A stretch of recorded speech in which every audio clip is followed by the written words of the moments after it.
자, 여러분 이번 시간에 공부할 시사 표현은 바로 주총입니다. 주총은 줄임말인데요.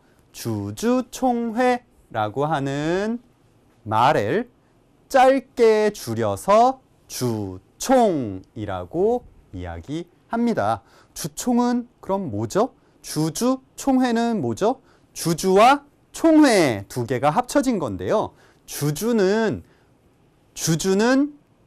회사의 주식을 가지고 있는 사람입니다.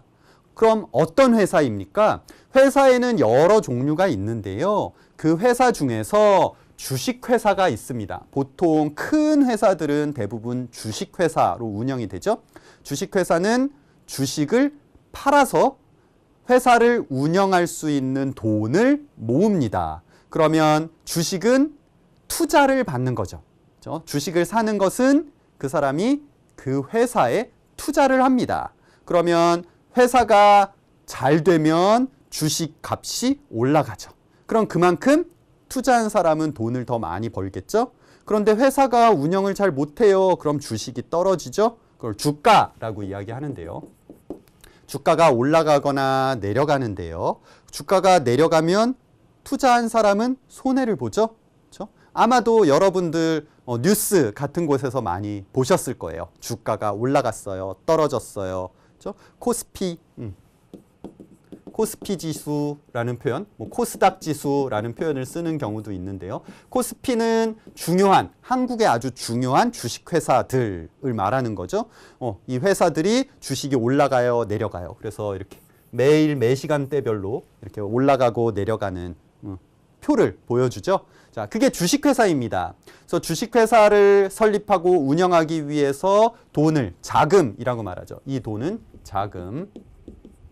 자금을 마련해서 투자자를 모집합니다. 이걸 산 사람이 바로 주주이고요. 주주는 그래서 회사가 잘 운영되는지 잘못 운영되는지 확인해야 되겠죠. 회사의 주인입니다. 주주가 회사의 주인입니다. 그래서 경영에 참여할 수 있습니다. 경영에 참여하지 않아도 반드시 한 번씩 회사 운영에 대한 보고를 받는 거죠. 회사를 이렇게 운영했습니다. 회사가 이렇게 돈을 많이 벌었습니다. 어떻게 했습니다. 어떻게 운영했습니다. 이걸 합니다. 그걸 이제 주주총회, 주총이라고 하고요. 이것을 정기 주주총회라고 이야기를 합니다. 또 회사는 정기주주총회 말고도 임시로 중요한 일이 있거나 주주들에게 보고를 해야 될 때 이제 주총이라고 하는 것을 임시로 열기도 하죠. 그래서 이제 주식회사들에서는 주주들에게 이제 번 돈을 나누어 주죠. 그래서 돈을 많이 벌면 이렇게 많은 돈을 주고 적게 벌면 적게 주게 되는 거겠죠. 그렇게 운영하는 것을 주식회사, 그 주식회사의 주주들의 회의를 주총이라고 하는 것입니다.